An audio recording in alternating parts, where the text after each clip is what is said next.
Hydrofield cuts through my neighborhood.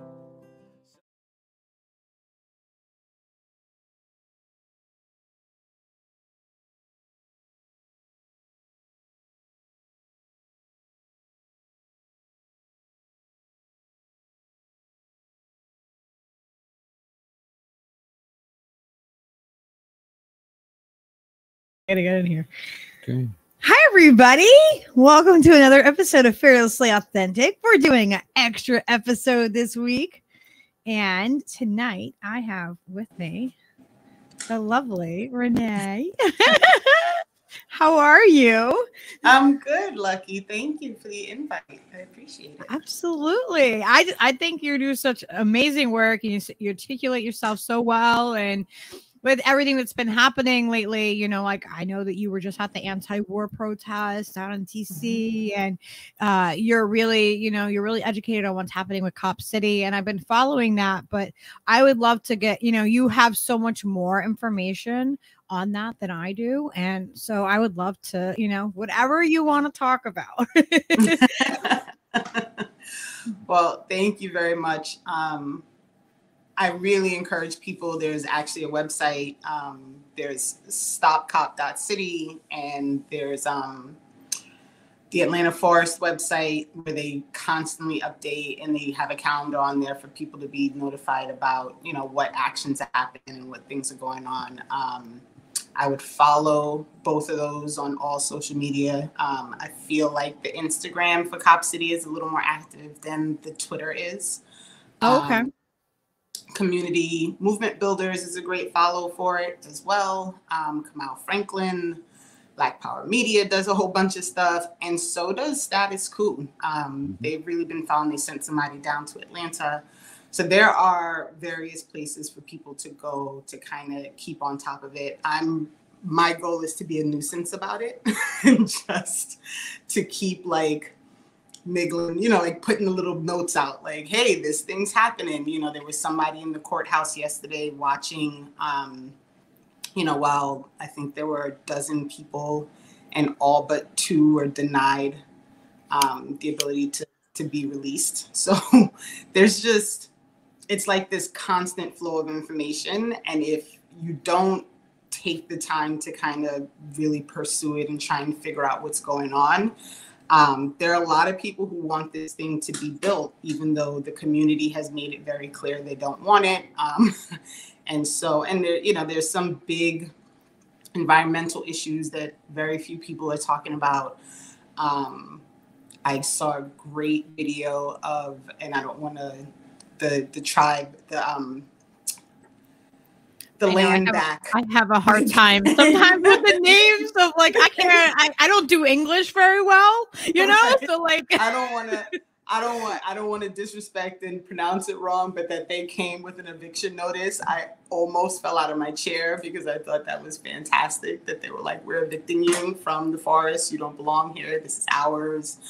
And a lot of people, there's so many different aspects to the whole situation. If you really kind of step back and look at it broadly, like, why are they tearing down one of the largest urban forests to do something like this? I mean, it's the lungs. That's the lungs of the city. I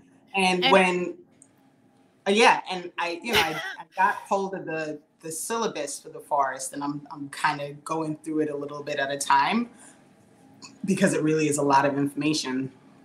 In 2017, the plan was not to tear down the forest.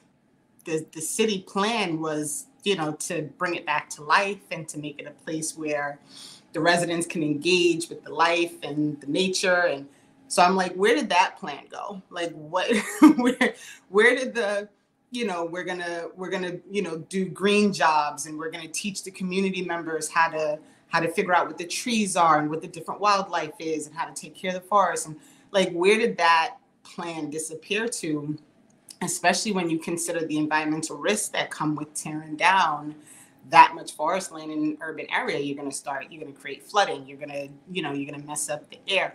There's so many factors. The list is so long. It amazes me a little bit that let me not tell that lie. It does not amaze me that more major media doesn't talk about it because they don't actually care about regular people. But I am surprised that there aren't even more independent media people talking about it, right? Like, I don't know where the voices are that are supposed to be like fighting for working people and fighting for the oppressed and fighting for justice and fighting for, like, where are all these voices? I don't know. I honestly don't. I thought that, you know, I would have, you know, if it was like a year ago, I probably would have been like, oh, of course there is, you know, but Right. as I've, you know, gotten farther and farther into, like, you know, doing my podcast, and just like, for me, this is what I love, is what I love, talking to people. I love talking to people from, you know, just with information and knowledge. And to me, that's what's important, is remembering that it's the people. Like, right. That's what I want to showcase. I want to showcase the people in our community, and the people that don't get a voice, that don't get, you know what I mean, that aren't like, they don't come with a bunch of, you know, I mean, some people do, but, you know, like, they might not have a huge following or name recognition. And that's who I want to showcase. But I realize that more and more, that's not who's on most of the podcasts that I watched like a year ago. Somehow the voice of the working class people is like being projected out of the mouths of people who are not necessarily even on the cusp of working class, or poor, you know, or like, poor at all. Like, we're ordinary poor people. Like, that's what we are. You know, you're not going to get fancy, you know, anything out of us. It's like a ventriloquist, but you're going to get truth. You're going to get honesty. You're going to, you know, we don't do this because we're making money off of it. Like, right. And, you know, listen, so it's tricky. Like, I'm a working person, right? I go to a job every day and I answer to other people who answer to other people, right? I'm an educator. I work in a school. But we're okay, right? My husband's in IT. Like, we have a house, and, you know, like, we're okay. We all have insurance, right? So I don't want to come across like I'm destitute, but I'm also not like live on the air presenting myself as if I'm like the poor downtrodden, right? Like, that's the thing. People are misrepresenting who they are. Right. I think fundamentally that's the thing that bothers me. Right. It's the people that are misrepresenting who they are, and they're misrepresenting, and doing it for profit. And they're misrepresenting that to people, and then people are believing them, thinking that, oh, well, they're fighting for so they must be in that same class, but that's not necessarily true. And you know, and like, people, it's really important for people to understand that if you are profiting majorly from this capitalistic system, your goal is not to destroy the system, right? Like, your goal is not to break capitalism. You cannot be anti-capitalist. You know, you can participate by need in a capitalist system, right? Like, I have a job, right? I have a car. Like, I participate in the system, but I am by no means anywhere close to like millionaire status. I don't even know if we actually even qualify as like middle class, right? But we're okay, right? Like, if I have to go to the doctor, I'm going to go, and I'm not going to have a problem. But, you know, we're also in a situation where any little thing could happen and all of that could change, right? Oh, absolutely. Like, it could all be a completely different situation. And so I don't count myself as somebody who isn't part of an like, I would love for capitalism to break, right? Like, I've had enough of other people not being able to have, right? Like, I'm not a person who looks at somebody who has less than me and I'm like, well, I have what I need. Like, I feel like that's not the way the world should work. Like, I feel like I look at other people, and if they don't have the things that I have, which allow me to live and be comfortable and for my son to thrive, and there are people who don't have it, like, my question is, why don't they have it, and how can we get it to them, right? Like, how do we allow other people to thrive and survive in a situation. You're not like, let me step on their heads and you know what I mean, give me your money and then I'll you know, that'll help some. You know, you're like, okay, you're honest about where you're at. Then that's what I think what needs to happen is that there needs to be more honesty. And people have to make money, right? Like everybody has bills, whatever. And I don't, you know, I hear sometimes people say things like, well, you shouldn't be making money if you're doing a podcast or if you're a journalist or whatever.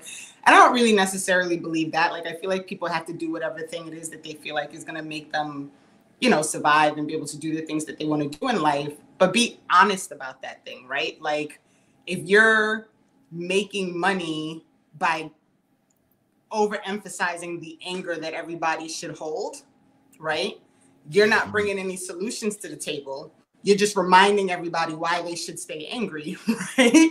Like you're literally making money. Yes, stay angry because that's how you know, angry people and people risen up, like, and they feel like if they donate to certain people that they're helping because they're gonna employ that person to then be able to spread the message more. Yeah, that's the only. But that's not exactly how it always spreads out. You know, it doesn't. Like, it's not like if you donate to somebody that's getting all this money a month that's going to amplify their voice, or that they're going to be doing stuff within the community, or you know, like that doesn't equate to that. That doesn't. You know, if you donate to something that you're like, oh, this is anti-war, then that means that I'm anti-war too, and I'm supporting it. That doesn't necessarily equate to that. Right.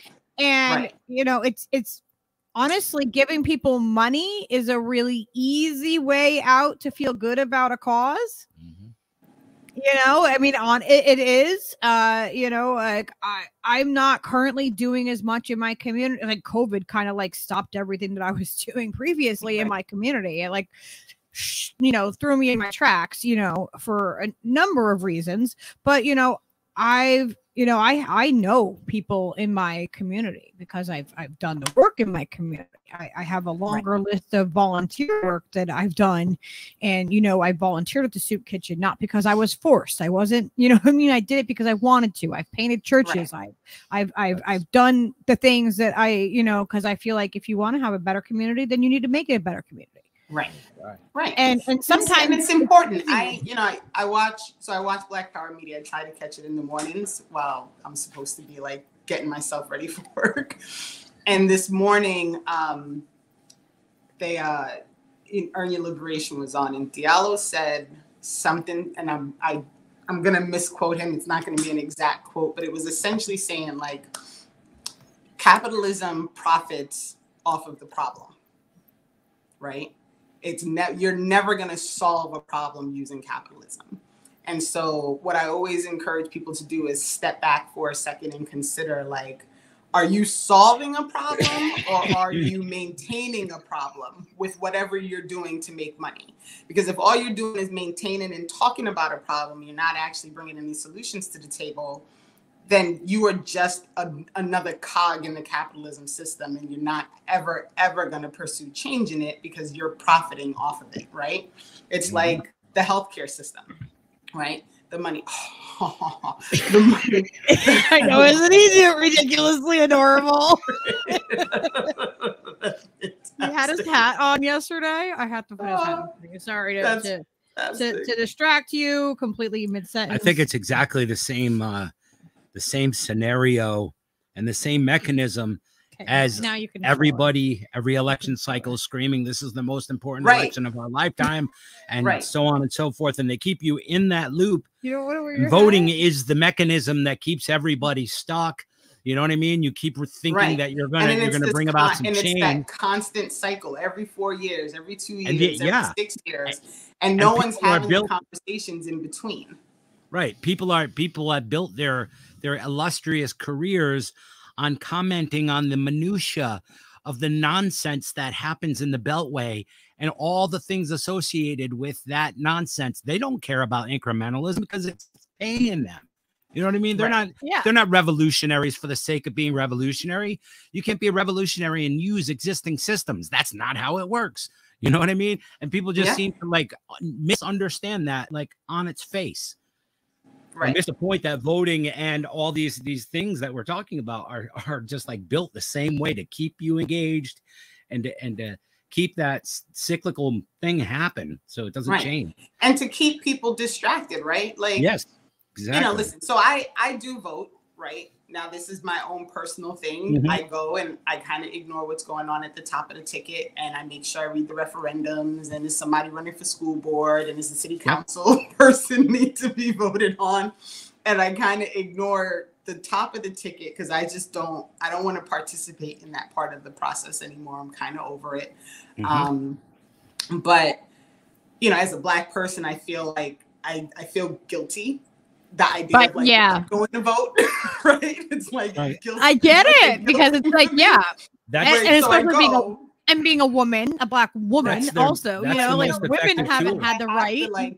I do have to do my due diligence and just go, even if I'm only doing one thing on the entire ballot, right? Like I go in and do the one thing, and I feel at least a little bit better because I participate in the process. But it's so funny because I have this argument with people often where they're like, well, just tell people not to vote. And I'm like, okay, we can do that, right? And I get why people don't vote because I've had multiple conversations with people about not voting, and people are sick of it, right? Like people are sick of the system. They're sick of not being listened to. I mean, even bringing it back to Cop City, the amount of people that came forward to say they did not want this thing to happen. And it's still happening, right? Like, despite the fact that the entire community came forward, not the entire, I think it was like 80%, but that's a lot of people. That is like an entire community. Forward. That's like a microcosm of like, how do you get 80% of people to agree on something? Right. Yeah. Okay. That's completely disregarded. Right. So this is the problem, right? Like you vote these people in, you give them the ability to kind of speak for you and to be the person who represents the things that you feel are important, and they don't listen and they don't do, and then you still end up in the same squalor and bad situation that you were in with the last moron that was in there, because no one's actually listening to the people.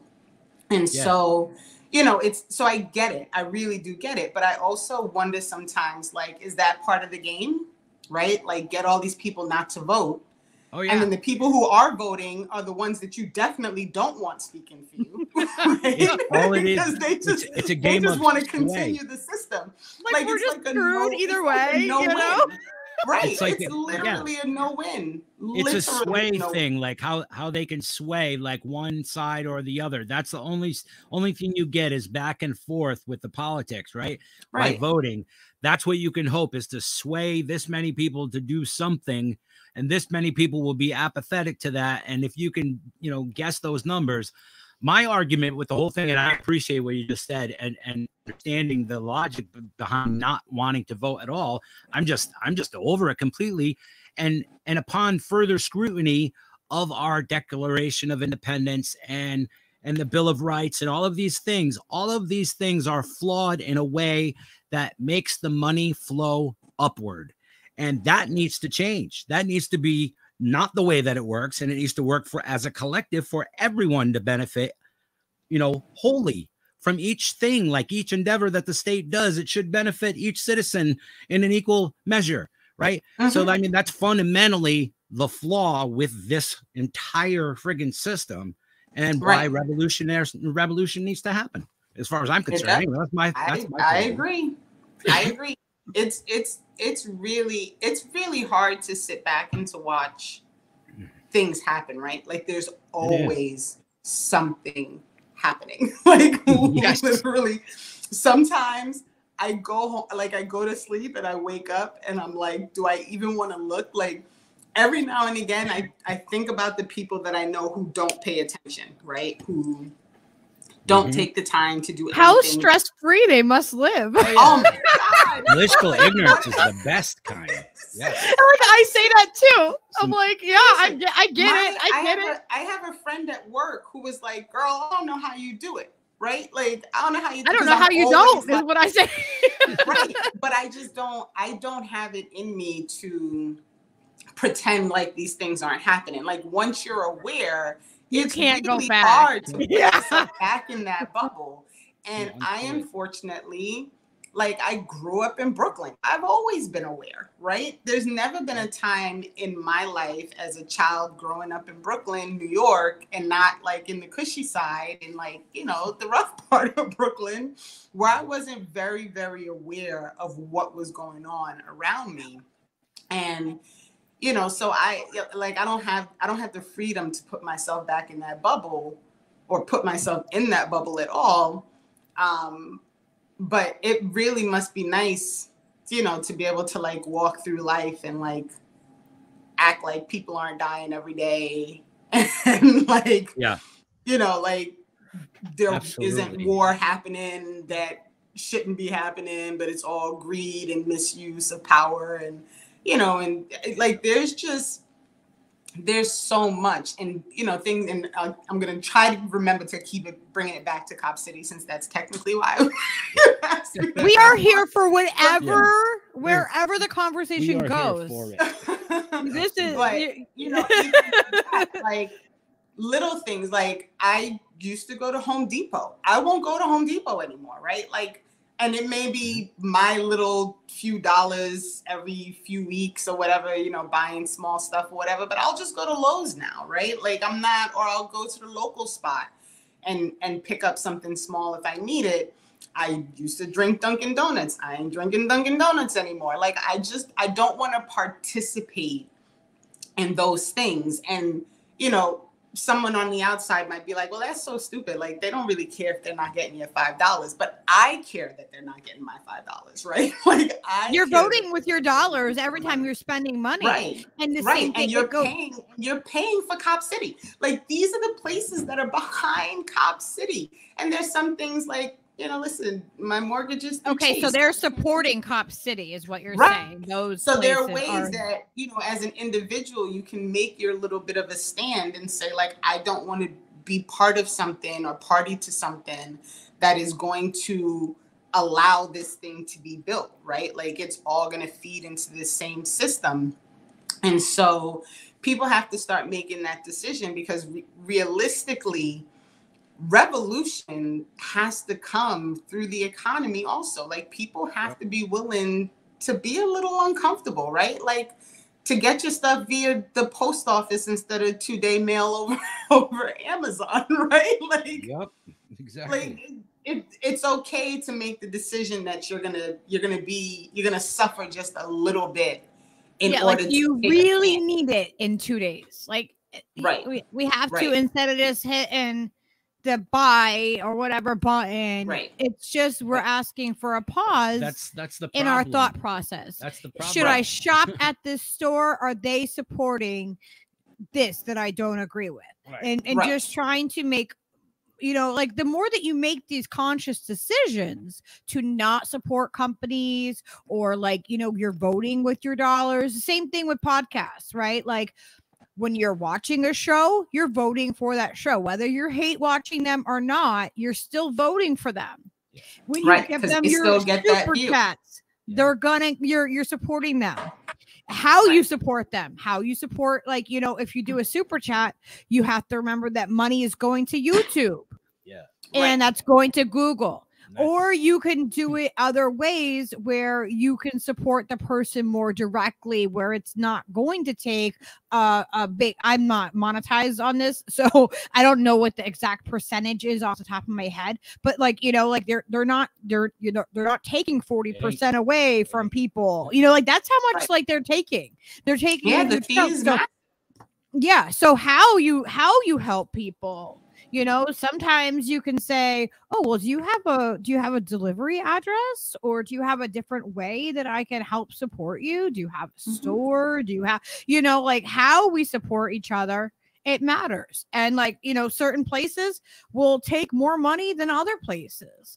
And so, you know, all of those things, like, we just have to be more conscious about how we do the things that we do, I think is really, really important. You know, and that's the perfect word for it. There has to be a real adjustment in the class consciousness. Like, we have to start really thinking about how all the things that we do and all the things that we play into and all the things that we get distracted by, like, how are all of these things contributing to the bad situation for the majority of working people, right? Like, do you only pay attention when something's wrong if it's close to you, right? Like, I'm in New Jersey. I don't think the air from Ohio is traveling to New Jersey, but I'm paying attention, right? Like, it probably is. watching. It probably is. And you have incinerators there. Mm-hmm. Yes. So yeah, so they are transferring the waste from East Palestine all over. A lot of it is going up the east coast. So they're just and they're see, and like, that's crazy. Distributing so me, the person who has not, who in New Jersey has not paid attention to what's happening in Ohio this entire time, right? And who now is going to get upset because, oh, I found out this thing is coming here. Maybe if you had paid attention when it was happening in Ohio, right? You could have been part of the process to prevent it from going where it's going now, right? And it's tough because it takes a lot of people, right? We were having this debate on one of my chats, like how much percentage of the population do you need to actually make something, like actually change something, right? And I thought it was like 1.5%. I think Ralph Nader said something like 1%, and then somebody else said no, it's 3%. Either way, you need millions of people, right? Like you need about 30 million people. Like in France. about 30 million people in the streets can change shit. Absolutely. Right. And we could demand anything we wanted at that point. Yep. Right. But everybody has to be willing to suffer a little bit. Yeah. And we have to be able to be uncomfortable. Right. Yeah. You have to be willing to be uncomfortable. And listen, I'm not a saint, right? There's a lot of things that I enjoy. Like, I like Netflix. Sorry, right? I like to watch, right? This is my thing. I don't buy things from Amazon that need to be delivered to my house, but I listen to audiobooks, right? I have a Kindle account. Like, it's on my phone, but it's Kindle. But my thought is, like, no one's peeing in a bottle for me to read that book, right? So I that's how I've kind of managed my. We all have to weigh. Theoretically, we have to weigh it, right? Like, we have to weigh. I was like, is somebody going to pee in a bottle because I ordered this online book? That should be our metric, right? To happen? No, I think I'll be okay, right? But I know you can sleep at night. Yeah. Yeah, I think we should measure all things by that statement. And acknowledging that we do participate in some luxury. That's okay. If we also everybody has to make a decision, right? Like, I also know I'm not trying to go to nobody's jail, right? Like, I just don't, like, I need coffee in the morning, right? I like showers. I like my bed, right? It sounds super selfish, but I'm honest about it, right? Like, I'm not trying to go to jail. That's just not something that I want to do in my life. It's not something that I'm really craving to do. That said, you know, I can't guarantee it would never happen, right? Like, if I end up in a situation where I feel like I have to take a stand, and that's where, you know, that's where I end up. But I'm not traveling anywhere where I know I'm likely to get arrested, right? Because I have no desire to do that. So you have to make the decision about how can I affect this system, right?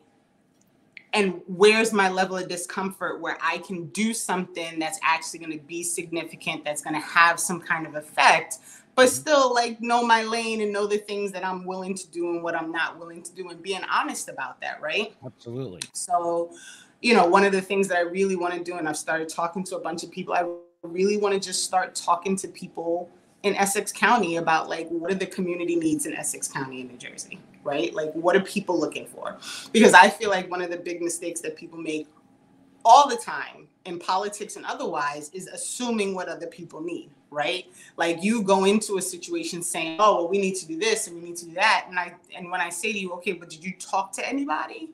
Did you have a conversation with people in the area? Did you talk to anybody who was walking down the street? Yeah, like, do you know the people? Do you know the houseless community that you're advocating for? Do you know what they really want? Do you know if they want to be housed? because some people don't. And I know this because I worked at a local family shelter, and I know people who did outreach too. And I know people that have gotten apartments that used to live on the streets that would put up a tent in the middle of an apartment because they didn't feel like it wasn't right. It was for too them. much.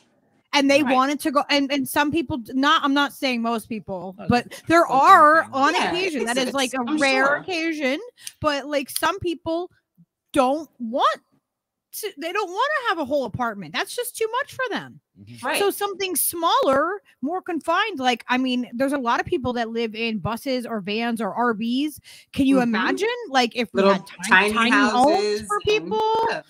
You know, like there are solutions, but unless they're actually talking to the actual people, and it's everyone's gonna have different, comfort level of what they want. Some people just like, they would love to have like a campground, basically, where that's the way that they live, and we should be accepting of that. Like, this is it is ridiculous how expensive it is to be poor, to not have a house over your head, how expensive that is, to not be able to refrigerate your food, to not have places to store things. Wait a minute. All the extra fees. I thought the metric for measuring how privileged you was if somebody had to pee in a bottle for you to do the thing.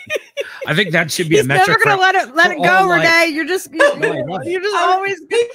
When I tell you, people are like flabbergasted that I refuse to order things from Amazon. Like, they cannot believe that I don't use Amazon. But I'm the cuckoo that, like, if I find something on Amazon, I'm like tracking down the company to see if I can buy it direct from them and not on Amazon, and just have them send it to me via USPS. Like, I don't need it in 2 days. I don't need someone to pee in a bottle so that I can get like this thing tomorrow. Like, it's so unnecessary. Yeah. And we live in a place where everybody wants everything right now because what? Like, why? What is it that you need from that thing right now that you can't wait 2 or 3 days to get? I mean, unless it's like a medication or something that is going to be life altering, there are certain things that I could see like take a priority. Like if it's a part for a vehicle that you need to get on the road, or if it's medication, if it's something along those lines. But are you going to physically, like, be that uncomfortable if you don't get, I don't know what people order from Amazon the most. Like, you know what I mean? Like, if you don't get the new pair of shoes or whatever it is, like, are you really going to suffer? My imitation 1978 Hank Aaron World Series card. I need that. You know what I mean? Like, and yes, sometimes there are certain things that you're like, oh my gosh, I need to get that quickly, and I don't have sometimes, and then there's places where people don't have access to just go to a store, or getting to a store is a really difficult thing. That's a different scenario, right? Like, if you can't get somewhere to pick something up, if you live out in the middle of nowhere, like, I told you I'm up at my mother's in upstate New York. She is in the middle of nowhere. Like, the nearest stoplight is like 15 minutes from this house, right? Like, it's my God. Listen, they just got internet like last summer. Like, it's in the middle of nowhere. So, it's a different situation because you don't have the access to things. Like, if she wants to go to a supermarket, it's like a 35-minute drive, right? Yeah, you're preparing to go, right? And you have to have the vehicle, you have to have the insurance, you have to have everything that goes with it.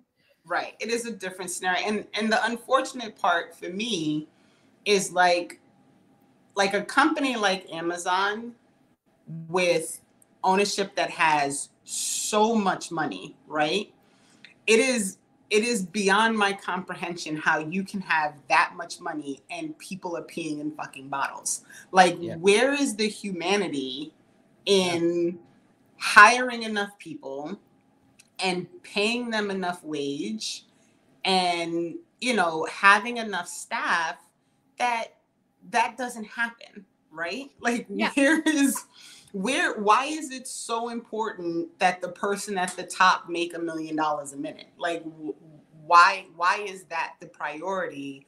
Because you could you know, you could literally, you could service all of the people who need to use Amazon, right?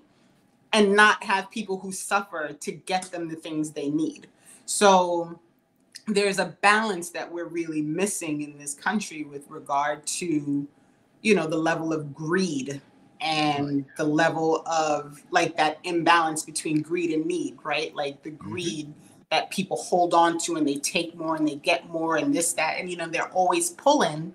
And then the people who need stuff can't ever access the stuff that they need to get to survive, right? And I just, that imbalance drives me, it drives me crazy. Like I can't sleep sometimes because I'm like, I don't understand how this is happening. Like what? Yeah, it doesn't make any sense. Yeah, like if you think about the fact that I didn't mean to cut you off. To think about the corporate thing like that, like an Amazon or these mega companies that could easily just subsidize all the issue, any societal ills that we have in our country, addiction or medicine and all these different things. They could just like easily pick up the tab on, and everybody is still bleeding fucking rich.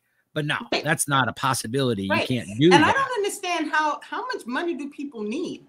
Right. Yeah, I don't understand that at all. Like we live off of so little, and I think about like how people have so much, and I'm like, what do they even spend all that money on? Like I'm like, is that gonna be your bed in your coffin? Like I don't like when I was a kid, spend it.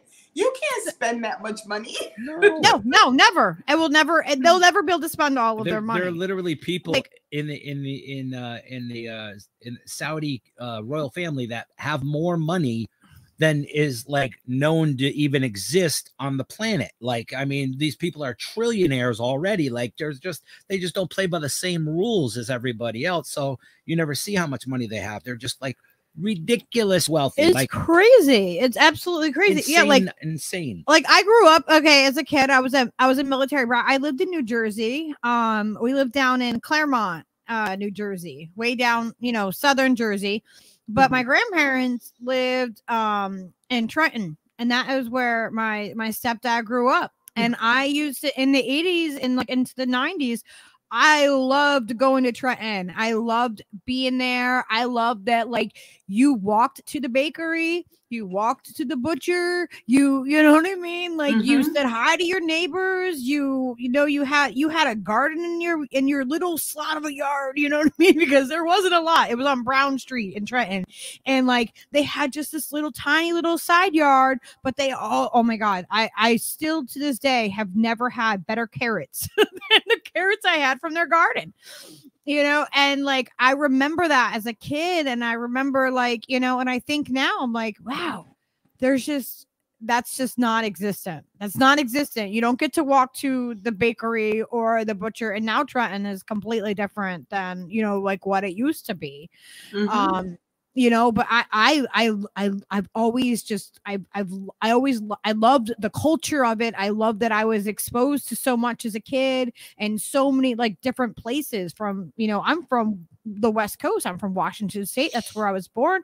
But when I was 4, I moved to New Orleans and lived, way down south, and lived in Virginia and like Rhode Island. I lived in New York on Governor's Island when that was open as a military base. So like, during Desert Storm, I was living there, and, it was absolutely crazy. Like all the dumpsters in the island had to be put together. Like I've experienced so many different things, and I'm like, I look at like now I'm like, kids don't get to experience this. They don't get to experience what any of that is like. Like even they're saying that like the number of like teenagers that go out and visit with friends and hang out with friends like after school or whatever, it's the numbers are just completely tanked. People are so disconnected. And I feel like that's a major difference of what's happening in other countries that are actually having revolutions, and actually people are standing up, because I think they're more connected as a people, as a culture. And we are so disconnected. That could be, and I'm not really sure. I don't know how they got so many people in the street in France. Like, they were like, let me tell you something. He made that announcement, and they were like, no, fuck you, Macron, no, you like that. I know. Yeah, man, people are just done there. They just had enough. I'll tell you how they do it. The water isn't fluoridated, for one thing. Yeah. Okay. So people are more apt to lose their shit and be riled up to do something. Our food is banned there. Yeah. There's all kinds of food that is banned there because there's so many toxins in it. You know, and so like we're dealing with like our water is poisoned, our air is poisoned, our food is poisoned, our minds are poisoned. So like we have a lot to overcome in order to get there. There really is. And we're out of time. And, like, I feel totally like we're out of time. And people who do not, you know, like I always have to remind myself that the Twitter world is very, very small, right? Like, oh yeah, there is way less people in the Twitter space, right, paying attention to what's happening than there is anywhere else. So I try, like, you know, like I see something on Twitter and I'm like calling my mother, did you hear this story? And I'm like talking about it at work and like trying to make sure that people understand like there are other things that are happening. And I mean, probably 75% of the stories that I tell people, they're like, that's happening? Like they have no idea that these things are happening. And then like, I'm like, well, there has to be like at least one news story about it, right? Like there has to be some major somebody who said something about this thing. And then you look and there's like nothing, right? Yeah. There's literally nothing. You'll see like a little like article from like somewhere that you don't know the credibility of the, you know what I mean, of who this person is that's writing it or where it even came from sometimes. And it's like, like it's all you have as a source. And sometimes it's like, and then like there's just radio silence from. Right. And there's just nothing. I'll never forget before Tortuguita was killed in the forest, I did a panel. And the panel was in like mid-December. So this was, and it was still late then because it was like a year after the city council voted against what the people wanted. But, you know, there had started to be a little bit more like kind of information, like more people talking about it online. And I got myself like, I started like tweeting at Kamal Franklin because I was like, what's going on down there? And what can people do? And, you know, and so I did that panel. And I remember during the panel, like really saying, because I had heard it somewhere else, like, people always wait until there's something to be outraged about before they try to do something, right? And I remember tweeting and saying, like, let's not do that this time, right? Like, let's not wait until something really bad happens. Don't wait until someone's murdered. Like, we can prevent like these don't things. Don't wait until like the worst thing happens before you stand up and say, like, why are they tearing this forest down in this Black community against the wishes of the residents to build an urban warfare training center for police officers? Like, why are we doing this? Can we just talk about the population there and how it's thriving? I mean, a thriving community of mostly Black and brown like people. I think the population is heavier and like towards, you know what I mean, like towards the Black community, but it's thriving, an amazing thriving community. And what do they want to do? Right. It's you know, slap in the face to everybody. Right. And if you look at, so part of what I've been researching is the watershed, right? Like how the water flows through that forest, that river, that South River that flows through Willani Forest, and how it connects with this river that connects with the biggest river in Georgia that flows out into the Atlantic Ocean. Like, it literally flows all the way to the ocean. You want to, we're going to mess with that? It's a watershed. There's a reservoir. There's pipelines feeding all kinds of communities throughout that state. And you want to land helicopters and blow bombs and like, why are we doing this in what's currently green space?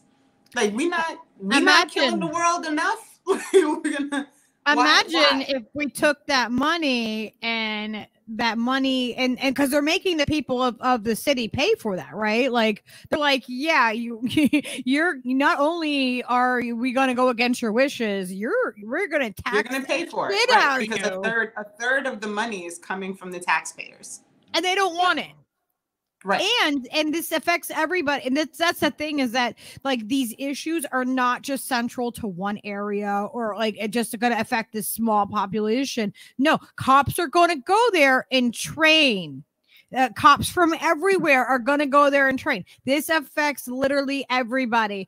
Just like East Palestine, Ohio, that is affecting people as far north as Canada and in New York and stuff. Like people are complaining that like, they're getting the smells from the air. They're getting, the paint's coming off their vehicles, and now they're spreading out the debris other places to be burned.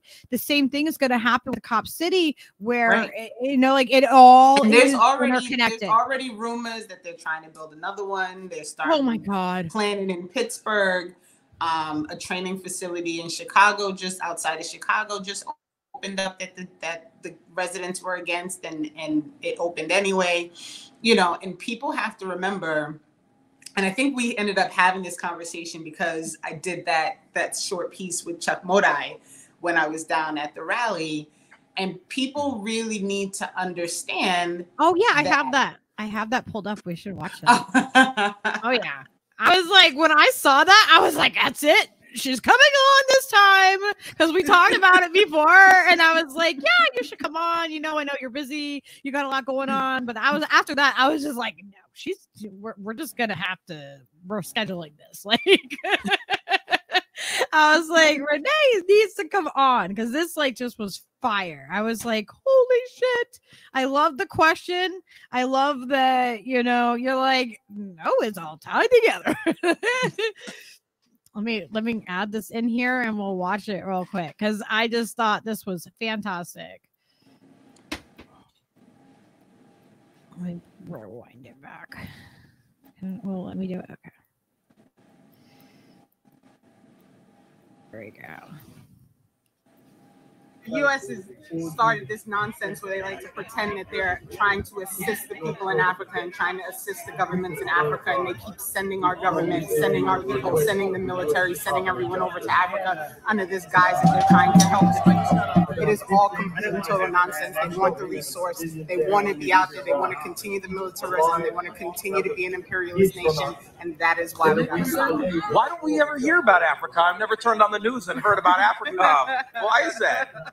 My guess is they don't want people to know.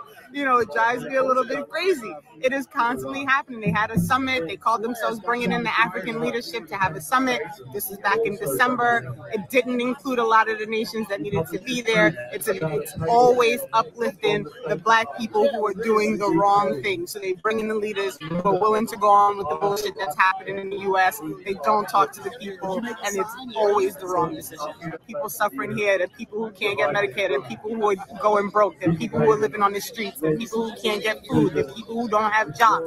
There are so many problems that need to be fixed here, and that's where the focus needs to be.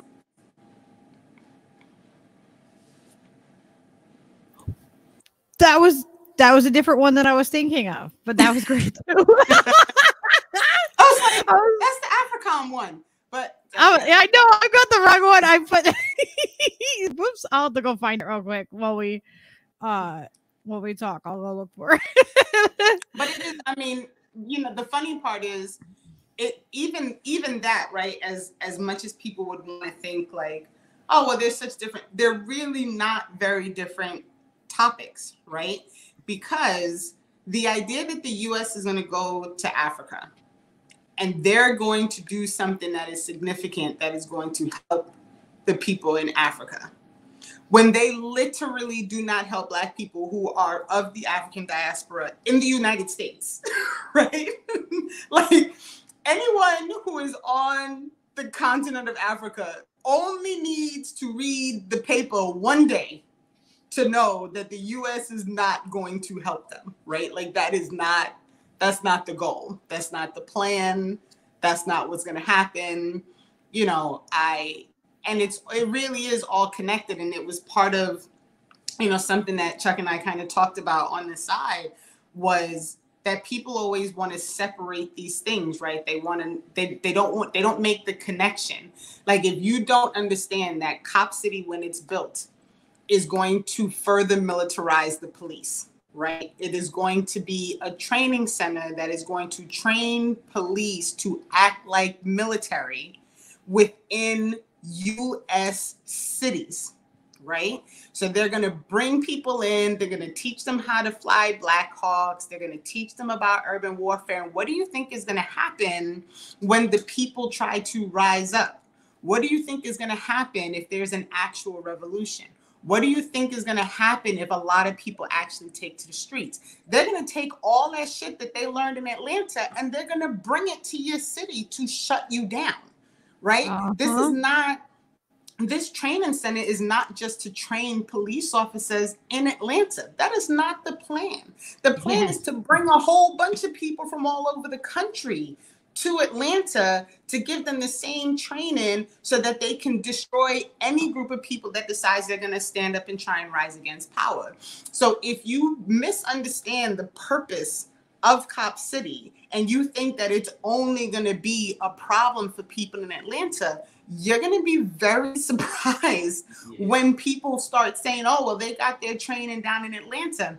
Just like people were surprised that what happened when they killed Tyree Nichols in Memphis and people didn't understand that the police chief out there had been trained in Israel. Like, what did you think? Yeah. Like, you have to make the connections, right? You have to understand that these things don't happen in a bubble, right? Yeah, that's exactly. not how it works. It's not how it works. Exactly. It's absolutely, it's crazy that people, like, they don't connect the dots with these things, you know. And I get it. It's a lot. It's a lot to digest. It's, you know, I'm telling you, I have aged in the last, like, you know, like, the more aware I am of things that are happening, the more I feel like I'm like, wow, I am just like, I'm blown away by everything. Like, more and more and more. It's like, right. And the more that happens, the more you're like, another story, another one. I mean, just, you know, they found a body in Mississippi. They were so quick to say there was no foul play. And then when the family did a private investigation, they were like, this doesn't happen without the assistance of other people. Like, animals don't do this. Right. Oh. So it's probably going to turn into another lynching that the police lied about, because that's what they do. Yeah. Right? And like, okay, why I ask people this all the time, like, why is it that we as people teach our children not to lie, and then as adults I feel like that's all people do.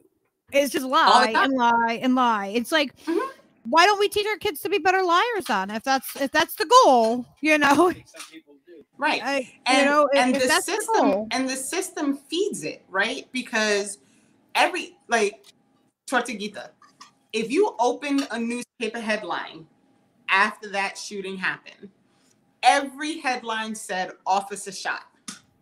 Everyone, officer shot.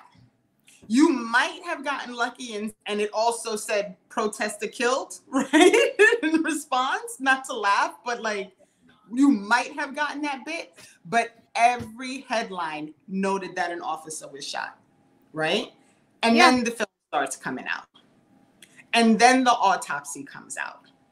And now explain to me how every single paper that was so quick to blast it, officer shot, didn't blast that young man was sitting cross-legged on the floor with his hands in the air when he was shot 13 times. Where is that follow-up information? No, they don't. And that's the thing, is that what always happens is they put out whatever they want people to believe first. And then they think, oh, well, we can fix it later or retract it later if we get caught in saying this lie. But the thing is that something is already ingrained into people's brains. It's already, and I don't think they have any intention of retracting. I don't even think that's part of the plan. I think the police put out their narrative about whatever thing they want people to focus on in that moment. And then the media takes it away and they go with selling that story. And then when all the things come out later that clarify that everything that they said was literally not the truth, right? They may get like a little tiny article, right? So they can say they did it. But the intention is never to notify the larger public that the original story was false. Yeah, right? And by then the people have moved on because there's so much that has happened in the meantime. Right. It's constant that by then it's like, oh, even if people do hear it, they're not as outraged because time has already gone by and it's watered down and diluted it. Right. And people need to really get away from this narrative that like police are there to help, right? Yeah, police like as a kid, what are you taught? You're taught like, you know, if you get hurt, you're supposed to go over and find an adult, find a cop, and to trust them, or go to your faith leader, or go to, you know, be able to go to your teacher. But more and more, these are the people that we, you know, that have access to children that aren't protecting the children. Right. They're not protecting you. The biggest job that police officers do is file a report after something bad has happened. Right. Like they very rarely stop something. They they very rarely solve anything. Right. There are all these people serving time for crimes they didn't do. Like what exactly, like this narrative that police officers actually help people, it's a lie. It's a falsehood. It's just not true.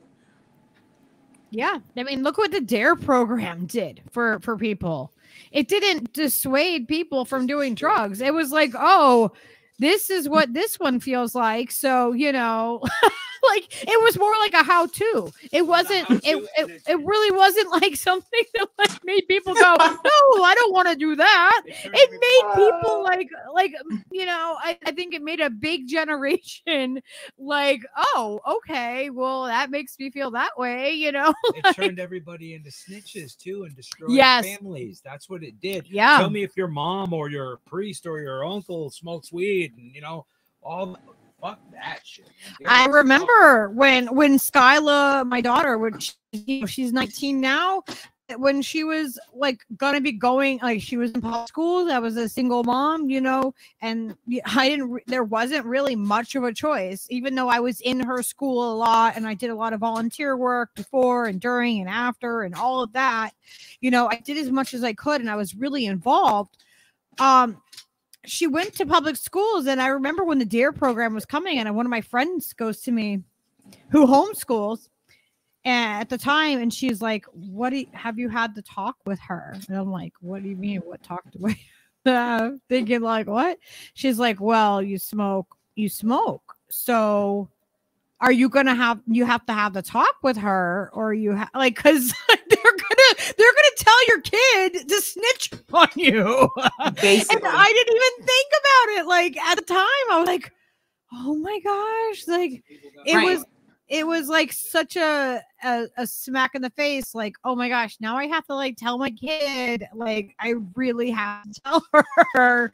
Like, you know, these people are going to tell you that this means this, but that's not really what this means. This is a medicine. This is, you know what I mean? Like, and I had to really explain that to her. And it felt like, you know, it was really an eye-opening moment to me to have like a talk like that, like, you know, and hope. Right. And you have to, because the system, just like the prison system, the child welfare system is not built to actually help families, right? Yeah, no. Yeah, families in need, they're not there for that. No. They're not there for that.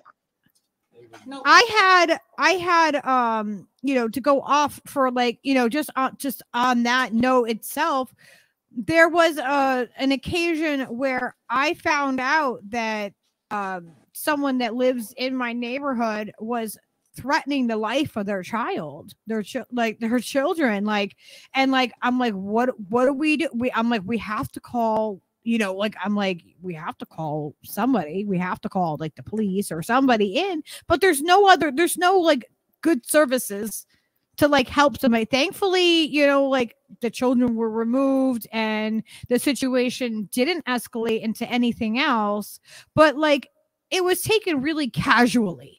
You know what I mean? It was taken really casually. They're quick to take kids away from poor people because they can't afford to do the things that the system says they're supposed to be doing, but the system never provides anything in order to allow families to take care of their children properly. And then they blame the family, like, well, maybe she shouldn't have kids. Okay, well, where does she live? Because is abortion legal now? Like, you know, like it's not nothing about these systems are really set up in order to encourage and allow people to be okay. That's not the goal. And to get help, like I think that we have a very sick society. That's why I think that there's so many shootings and everything like that. And I think that it all comes down to the fact that, you know, people can't get health care.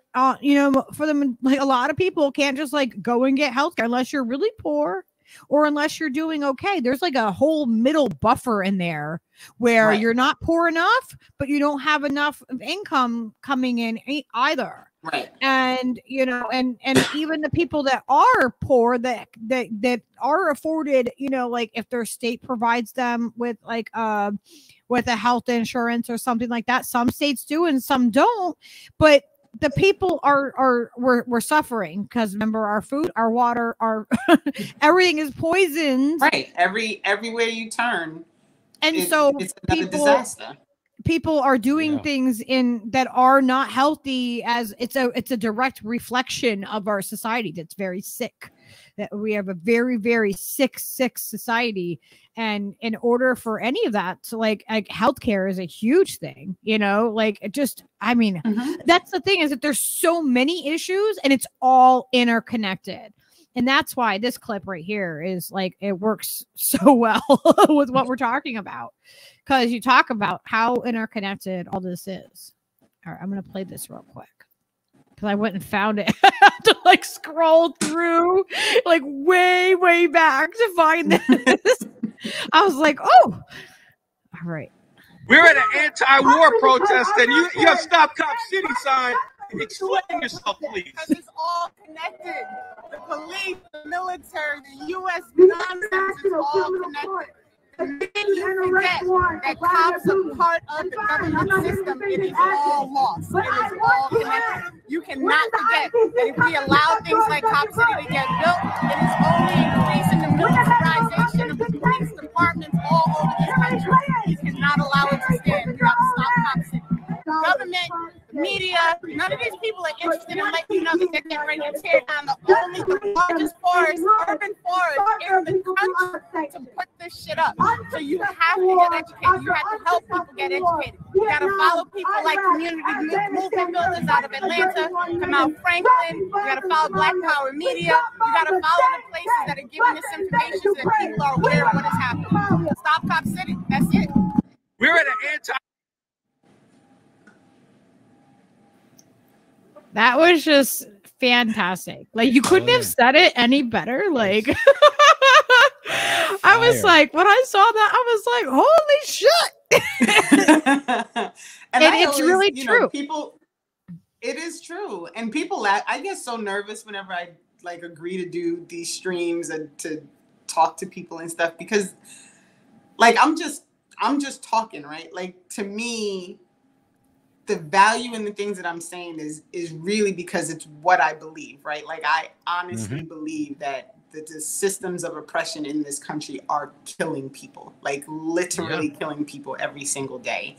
And whenever you allow any of these systems to just run, if you don't say something, if you don't complain, if you don't give people knowledge, if you don't point things out, like the system is not interested in educating people, right? The media is not interested in letting people know that the system is the problem, right? Yep. The governors and the schools are not interested in pointing out all the problems in the public school system. No one is interested in really making people fully aware of all the things that they need to be aware of in order to stop the systems from being what they are. And the only way to stop the system from being what they are is to stop participating in it, right? Like it's never gonna work if you just allow it to go. Exactly. And so, you know, that's my biggest, and you know, it's hard, but that's my biggest thing. Like, just speak on it, right? There's not a whole lot that I can do as like a regular ass person who works in a yeah, school. But you know what? You just being a regular ass person and just saying the things that you're saying, that's the reason that, you know, we wanted you to come on here and say those things, because those things need to be heard and more people need to be hearing you say them and other people need to say them, and it needs to get bigger and exponentially, you know, fill up everybody's headspace. Like, these are the things that we need to change. This is what we're doing, you know. And I applaud just the fact that you said it makes you nervous, but you're a fucking natural. So just, you know, just do it. Do the damn thing. Do it. You're telling people the shit. That's straight up. No, you really are. You're great. Like, you're a great guest to have. You come with the knowledge, with the information. You know, you have the sources to point people in the right direction. Say, like, you know, like Black Power Media. A lot of people don't know about them because other, you know, YouTubes dominate the sphere and the conversation. Right. And like, I don't tune into them like all the time, but I do go over there and I watch, and I know that a couple of the people here are absolute fans of them, and I like what they do, and but they're not doing the algorithm pump, right? They're not they're not doing the like, oh, we're gonna do a show and we're gonna put, you know, Jimmy Dore in our title because that's what gets the clicks, because the algorithm favors certain things, and I don't do that either. Like, that's not my jam. I'm not thriving to have him on my show one day. I mean, I understand nothing against like that. Whatever, you know, like, but that's just not that. I am interested in the people, the people that are the ordinary people, the people that are ordinary, that are doing extraordinary things and speaking out. Like, that is what's more important to me, is the community aspect of it and growing, like, you know, growing that. That is and what's important. And people feel unheard, right? Like, yeah, people feel like nobody's listening. People feel like nobody cares. People feel like, you know, nobody's paying attention to their suffering. Like, they don't notice that no matter who's in Congress, no matter who's in the White House, no matter who these people are, their situation has not changed. Their material conditions continue to be the same thing, no matter who is in charge in DC. And people are sick of it, right? They're tired of it. Like, you know, for all the nonsense that he turned out to be, which, you know, wasn't shocking to me at all. But that's why Trump reached people, right? Was because he told the lie that he was going to be different. He was going to drain the swamp. Now, he was lying. I mean, I knew he was lying, but I understood why people were like, you know, we want to do this. You know, we're going to try and support this person who's different. And part of the reason that I understood is because it's why I voted for Obama in 2008, right? Like, he came with the, I'm different, I'm going to change, we're going to do things differently. Yeah, I voted for him once. Yeah, me too. For the first time, second time. Yeah, the first time he got me. He got me the first time. You know? Second time was the time when I got done with electoral politics. He broke me. Obama broke my brain. I was just like, nope, this is no more. Can't do this. I'm done. And it was tough. Yeah. Tough. People were mad at me. I think I voted for Ralph Nader in 2012. Yeah. And people were I'm trying to remember. I know I voted for Jill Stein one year. 2016, because I also voted for her in 2016. Yep. It might have been that. I don't remember now, but like, yeah, like Steve, are you live? I don't know. I thought it was tomorrow on the calendar, but that's neither here nor there. Okay. I don't know what's happening. Right. And I got it. I'm going to have to shut it down in a couple of minutes because the little one's downstairs and I want to make sure I hang with him for a little bit before he goes to bed. So we appreciate you coming on and, and hanging out with us. And you're welcome to come back anytime. I'm serious. I appreciate that. Like, I really do. And I just want to encourage people to be open enough to get more information, right? To find details and stories and channels that normally you don't want to watch. I have like 75 channels on my YouTube because I don't mess with the algorithm. I just basically go through whoever's on my YouTube list and see what the latest thing is that they did, and it's not an easy task to search for the truth, right? Like it's not easy to want to find the story. It's not fun, certainly, to get down and dirty with all the things that are going wrong, but you can't be part of change if all you do is sit back and allow the system to run as it is. You have to be willing to kind of step out there and be, even if you're like people make fun of me at work, legit, because sometimes like people will say something, I'll be like, that's not really what's happening, right? Like I always have the other side of the story. Like everybody was excited about AP African American Studies, and I was like, is the teacher going to teach the whole thing, or they're going to backtrack and do the thing that Florida wants them to do? And they were like, what are you talking about? So you have to be willing to like get that information and be able to back up what you say. Yeah. Right. Back it up. Or you're just part of the problem. You're just a cog in the wheel of a system that is oppressing a whole lot of people. And for what? Like, it's going to come for you eventually because, they'll run out of people to oppress and then you're going to be next on the list. So yeah. And I remember I look back, and before I was really aware of things, I'm like, man, I repeated that and I didn't know at the time. And so we have to meet people where they are. And like we can't expect people to come to the realization of everything all at once because it's a whole lot. It's a whole lot. Like when you're in this and you're in the mud of this and you're like, whoa, like everything is fucked up. Like everything around me. It went black for a second on you.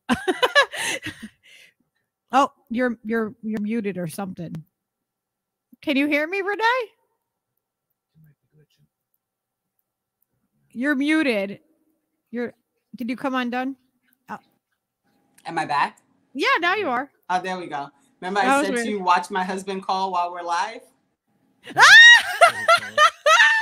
All right, I know you gotta go, but where can people find you? And that's me right there on the screen. Where's my finger? There we go, right there. R Johnston 815 on Twitter. That's where I. All right, and we'll make sure we put that in the description of the show and everything, so that anyone can I have find a Substack. Whenever I get myself, up to writing, I post and I usually share it on my Twitter. So, but none of it's monetary. It's just me like kind of riffing and putting information out there. So. Those are the awesome. We'll put that. Make sure we'll link that in the description. All right, so everybody, please go follow her on Twitter if you're not, and on Substack. Thank you so much, Lucky. I appreciate it. Thank you. It was great to talk to you. Bye, Steve. See ya. the invisible man. Well, that was a great conversation. Absolutely. Fantastic. Wow. That was just, I'm blown away. I can't wait to have her back on. Thank you for coming on and hanging out with us and doing extra show with us tonight. Steve, I guess you were scheduled for tonight at 10 o'clock. All right. Well, move so I can go live. All right. I guess we're going to have Steve go live on his channel. So, over there. So come over to Steve's channel. Well, let me find the link so I can get it and give it to people. so they can go right over. That is so funny. Oh my gosh. Yeah, you are. You have a show. What do I do here? What do I have to do? Where do I click it? What do you click? Hang on, I'm trying to grab the link, Steve. He's itching. He is itching right now to come over and take over this stream. And yes, our first documentary did premiere today on Patreon for $5. You can see it early. If not, we're going to see it on Sunday because we don't put anything behind a paywall completely. Just for a couple of days. We're trying to grow our Patreon, and we're going to be showing that. This is the link right here to go over to Steve's show. But yes, Sunday, the documentary will be available for everybody to watch. Yep. So I'm hoping that you guys will go and check it out for us. I hope you'll like the stream over here, and I hope you'll come over and join us over on Steve's channel because he's like right next to me with the guitar, like Lucky in the stream. Come on, let's go. I mean, what am I gonna do? I guess I gotta go, guys. I gotta go. So I hope to see you guys over there.